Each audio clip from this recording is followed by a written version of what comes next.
Good morning, everyone. I want to take you on a little trip with me to a desert village where the mornings are full of sound, smell, and sunshine. When the first rays of light touch the sand, the women of the village are already awake. Their colorful clothes move softly in the breeze as they gather together, smiling, talking, and sometimes singing. The air is cool, but soon the sun will rise high, so they begin their work quickly. You can hear the grinding stones as they crush millet or maize. The sound is like music, steady and strong. The smell of fresh dough cooking on hot pans spreads through the air, making everyone hungry. Children follow the smoke trails, waiting for a taste. Some women stir porridge slowly in big clay pots, while others roast flat bread over open fires. The flames crackle, and the aroma fills the village. They laugh together while they cook, sharing stories, and their voices carry across the desert wind. Breakfast is not just food, it is love, it is warmth. It is the way families begin the day with strength. After the meal, the village is alive with energy. Children run, animals wander, and the desert sun shines brighter. For me, this morning routine is more than just cooking.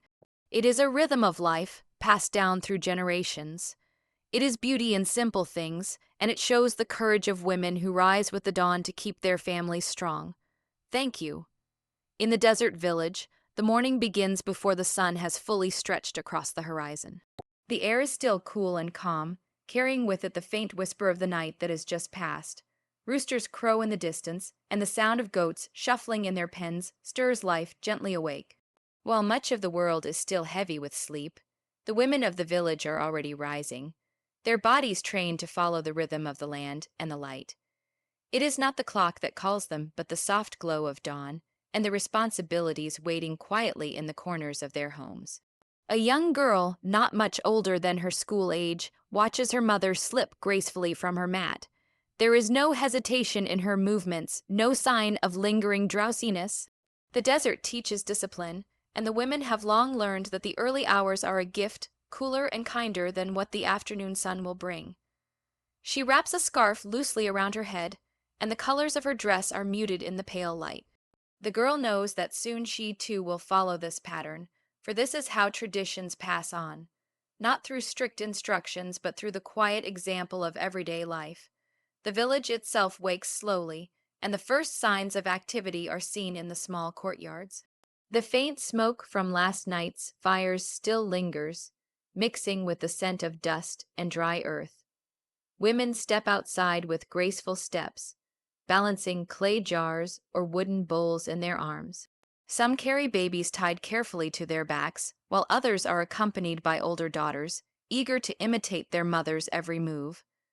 The sound of footsteps brushing against the sand is joined by the first chatter of voices, low and warm, greeting the new day. The sky turns from deep indigo to a wash of orange and pink, casting long shadows across the desert floor. It is during this magical transformation that the women begin their morning tasks. The act of rising early is not only about preparing food, but about meeting the day with readiness and respect. In these early hours, there is a calmness that cannot be found once the sun climbs higher. The women know this time well. It is when their strength feels renewed, when the burdens of the day have not yet settled onto their shoulders. Children stir in their sleep, sensing the movement around them. Some peek from under blankets, their eyes following the figures of their mothers as they move with purpose. The youngest cry softly, and soon their wails are hushed by gentle humming. Morning in the village is not a quiet affair, but its noise is soft, natural, and soothing, the kind that blends into the pulse of life. The laughter of women, the clink of clay pots, the rustling of straw mats being folded, and the sound of grinding stones beginning their steady rhythm all create the music of dawn. For the women, rising early is more than a habit, it is survival. The desert does not forgive delays. The sun will soon blaze, making every task heavier, every movement more tiring. By rising with the first light, they claim the hours when the air is cooler and kinder. The girl notices how her mother's shadow stretches long across the ground as she begins her work. She wonders how many mornings like this her mother has seen, and how many more she will see herself when she grows. The village feels alive in its own way at this hour. Dogs bark softly in the distance, donkeys shuffle, and the wind carries the sound of far off movement. The women's voices rise and fall, carrying greetings, short jokes, and gentle encouragement. In this way, rising early is not just a solitary duty, but a shared rhythm, binding the women together in their responsibility to family and community. Each one knows that her effort is part of something larger, something that will soon spill over into the aroma of cooking fires and the chatter of children ready for their first meal of the day. The sound of grinding grains begins before the sun fully settles into the sky, a rhythm that belongs to the women of the desert village. Their hands are steady, trained by years of practice, and the grinding stones move in circles that seem endless yet graceful. Millet, maize, or sometimes sorghum is poured onto the flat surface of the stone, and with firm, practiced motions, the women press another stone against it, rolling, pushing, and pulling until the grains break down into fine powder. The sound is soft yet powerful, like a heartbeat, echoing through the stillness of morning. It is a sound that every child grows up with, a sound that tells them breakfast is coming. The girl sits nearby, watching her mother and grandmother at work. She traces patterns in the dust with her fingers as her ears follow the scraping sound of stone against stone. To her, it seems almost magical that hard grains can transform into soft flour. Sometimes she reaches her tiny hand to touch the powder, letting it slip between her fingers like desert sand. The women smile at her curiosity but continue their task without slowing, for the family depends on this morning ritual. Grinding is not easy. The weight of the upper stone presses heavily against the muscles of the arms, and sweat begins to form even in the coolness of dawn. Yet the women do not complain. They lean into the work, their backs straight and their hands sure, their rhythm never faltering.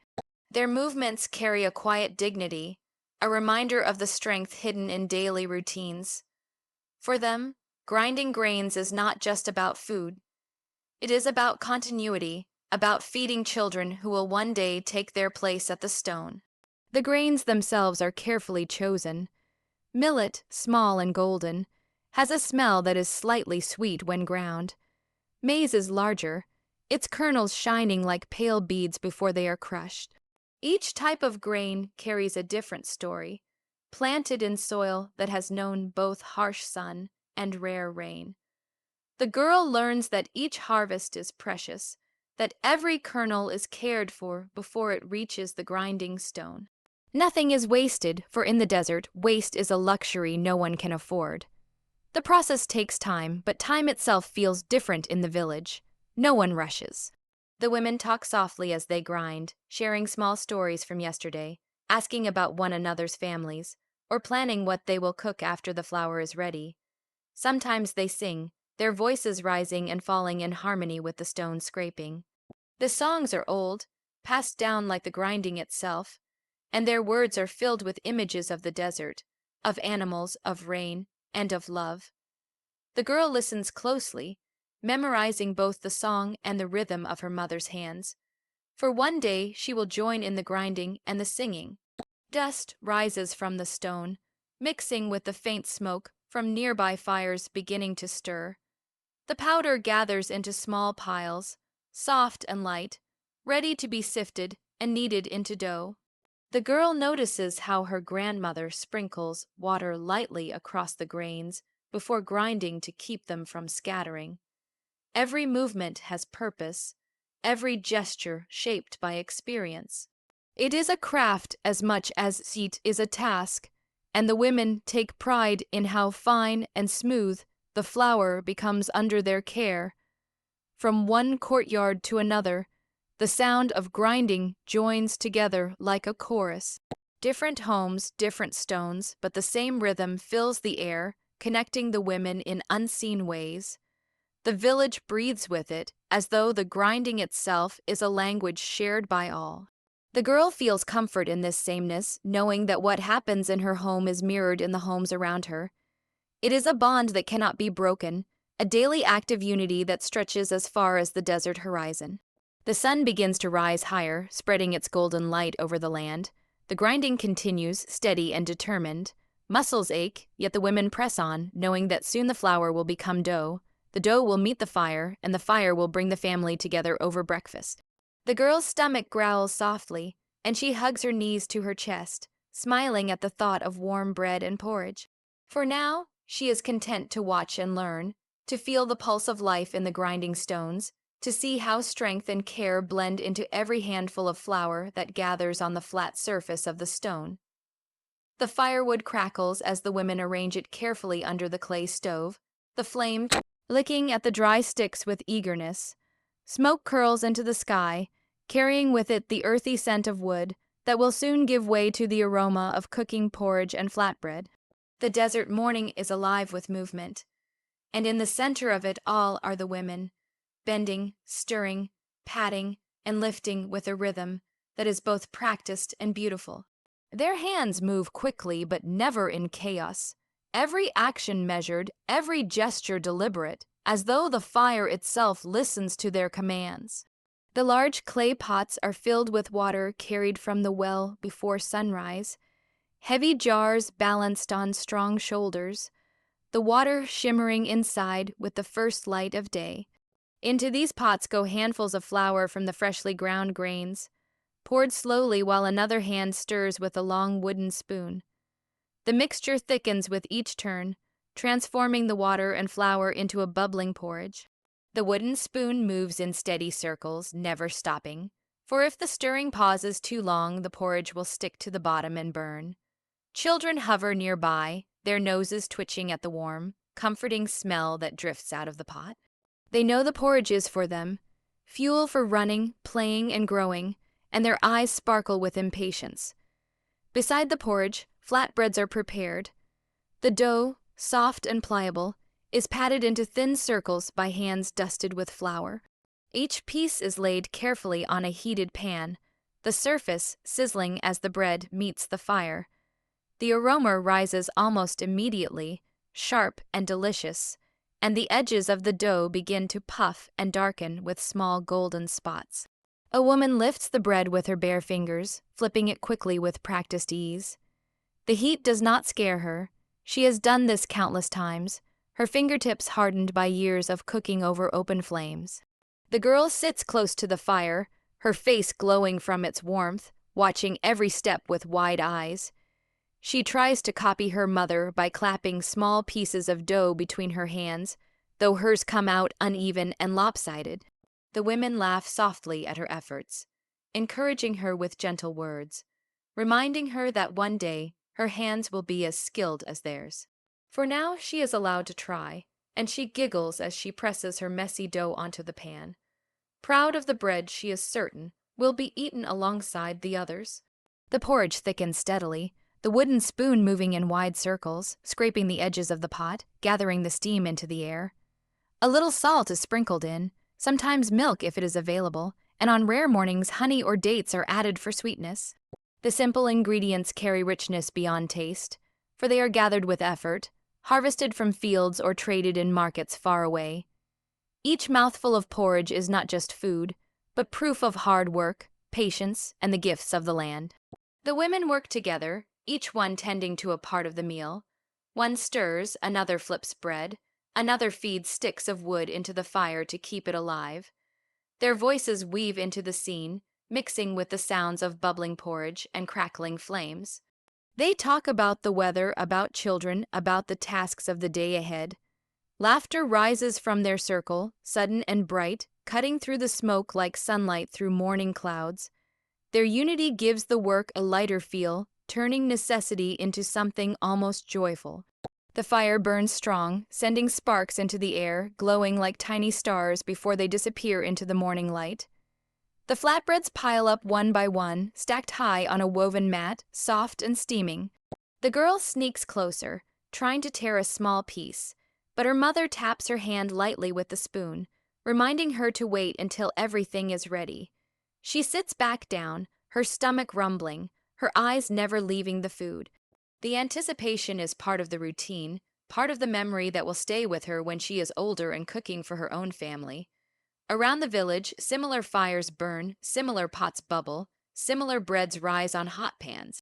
The air carries the mingled scents of flour, smoke, and warmth, spreading like an invisible thread that ties each home to the next. The cooking is not only for the family inside the courtyard, but for the community as a whole. For when one family eats, the sound of satisfaction and fullness spills over walls and across sandy paths, feeding the spirit of the entire village. The morning meal is prepared with hands strong from labor, with care born from love, and with a patience that only the women of the desert can truly master. The courtyard glows with the warmth of the fire, and while the food cooks, the women's voices rise like another layer of the morning. They talk as they stir, their words flowing easily, mixing with the crackling of wood and the bubbling of porridge. The sound of their laughter is light and bright, spilling into the air with the smoke, reaching across the sandy ground and bouncing against the clay walls of the homes. It is not just chatter to pass the time, but a kind of rhythm that accompanies their work, a music born from companionship and the bond they share as mothers, sisters, daughters, and friends. Stories pass from one woman to another, often beginning softly, with the tilt of a head or the gesture of a hand, and soon growing into fuller voices as the details unfold. Some stories are of small things, like how a goat wandered too far the day before, or how a child spilled water from the jar on the way back from the well. Others carry memories from years ago, tales of harvests, journeys across the desert, or the times when rains came suddenly and turned the dry earth into green. Each story holds its own weight, but all are received with nods, smiles, and laughter that rolls into the morning air. The children gather close, pretending to busy themselves with play, but their ears are open, catching bits of the conversation, learning through listening. The girl watches her mother laugh, her face glowing in the light of the flames, her eyes crinkling with joy. She admires the way her mother's laughter fits with the laughter of the others, blending into a chorus that feels timeless. She does not yet fully understand the stories, but she feels their warmth, the way they bind the women together while their hands remain busy with stirring spoons and flipping bread. When one woman sings, the others join, their voices weaving into a simple melody that floats above the cooking. The song is not rehearsed, not planned, but it belongs to mornings like this, rising and falling naturally, like the wind across the desert. The words are old, carried from one generation to the next, telling of love, of bravery, of the beauty of rain when it blesses the dry land. The girl hums along softly, her small voice uncertain but eager to be part of the sound. She learns the patterns not just by hearing them, but by feeling them, the way the notes move with the rhythm of the stirring spoon and the patting of dough.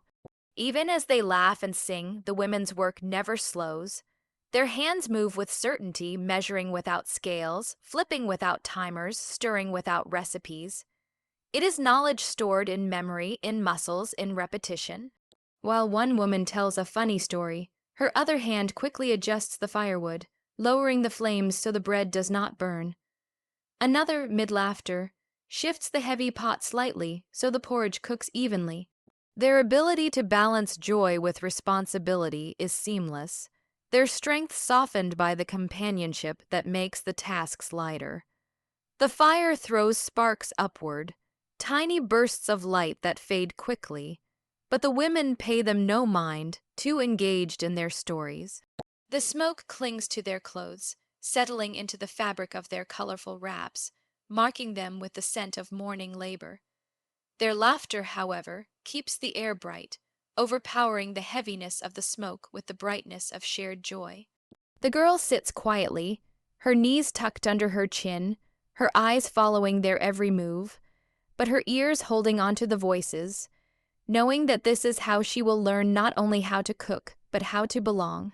The stories sometimes turn serious, about the challenges of the land, the scarcity of water, the way the desert tests their patience and endurance. Yet even in these moments, their voices carry strength, as though by speaking together they find comfort in each other's presence. One woman shakes her head with determination. Another claps her hands to emphasize her words, and the group nods in agreement. Then, almost naturally, The heaviness of the conversation fades back into jokes, teasing remarks, and another burst of laughter that echoes against the clay walls. The morning becomes more than a time of cooking, it becomes a time of connection. The women know that food feeds the body, but laughter and conversation feed the spirit. Their voices, their songs, their shared stories weave into the fabric of village life, just as important as the porridge bubbling in the pot or the bread puffing on the fire. For the girl, these moments are lessons she cannot yet name but will carry inside her, lessons of strength, of joy, of how women hold mornings together with both their hands and their hearts. The meal begins to take shape as the porridge thickens and the flatbreads pile higher, their steam rising into the morning air. The children wait with eager eyes, their small hands twitching as though ready to reach out the moment they are allowed. The women, with calm and patience, portion the food carefully, ensuring that every mouth will be filled. The courtyard becomes a place of gathering, not only for the family but for neighbors who sometimes wander in, drawn by the inviting scent that has drifted across the sandy paths. Breakfast is not just a meal, it is a circle of warmth where the bonds of family and community are strengthened with each bite. The porridge is ladled into clay bowls, thick and creamy, with swirls of steam curling upward. Each bowl is placed carefully before the children, who lower their eyes in respect before dipping their spoons. The first taste is always the best, hot and comforting, filling the stomach and calming the hunger that has been awake since dawn. The bread is broken into pieces and shared, the crust slightly crisp from the fire, the inside soft and warm. A child dips a piece into the porridge, giggling when it falls apart and disappears into the mixture, and the laughter of the women follows, light and easy, mixing with the sounds of eating. Around the circle, the women watch with quiet satisfaction. Their strength has transformed into nourishment, their early rising and endless labor now made visible in the smiles of the children. Each bite carries the effort of grinding grains, stirring pots, and tending fires, yet the women do not measure the weight of their work.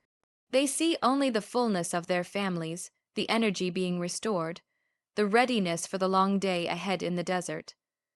The girl eats slowly, savoring the taste, her eyes drifting often to her mother, as if every spoonful reminds her of the hands that prepared it. The act of sharing makes the food richer. A neighbor's child receives a bowl without question. An elder passing by is offered bread without hesitation. No one eats alone in the village, for food belongs to everyone, and the morning meal binds hearts together. The girl watches her grandmother tear pieces of bread with her hands, offering them first to the youngest before taking a piece for herself. In this way, she learns that love is not spoken in grand words but shown in simple gestures, in giving before receiving, in making sure no one is left hungry. The voices during breakfast are different from the chatter of cooking. They are softer, calmer, carrying the contentment that comes with eating together. Children's laughter bursts between spoonfuls, while the women's words are slower, often punctuated with pauses as they chew.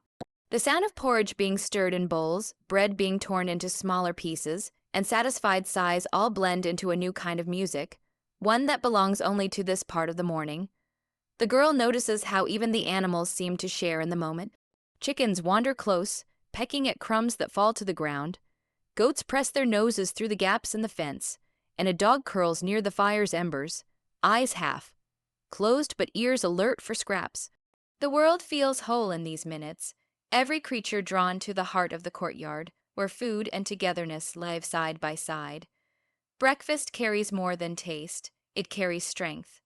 The porridge fills the stomach with warmth that will last through hours of work under the desert sun. The bread, simple but firm, provides energy for walking long distances, for tending animals, for carrying water from the well. The women know this well, and they prepare the meal with an understanding that it is the foundation of the day, the fuel that gives children the energy to run and elders the endurance to continue their tasks. The girl feels this strength as the food settles in her, a quiet fire in her belly that gives her the urge to move, to play, to explore. The sun rises higher, spreading its golden light across the sand, and still the family lingers around the bowls. There is no rush to scatter, no hurry to end the moment. The women take their time, sipping the last of the porridge, breaking the last pieces of bread, speaking softly about what must be done when the meal is over. For now, the circle remains whole, bound by the simple act of eating together. The girl leans against her mother's side, her bowl empty, her heart full, knowing that this moment is not just about food, but about love woven into every grain, every stir, every piece of bread shared across the morning fire.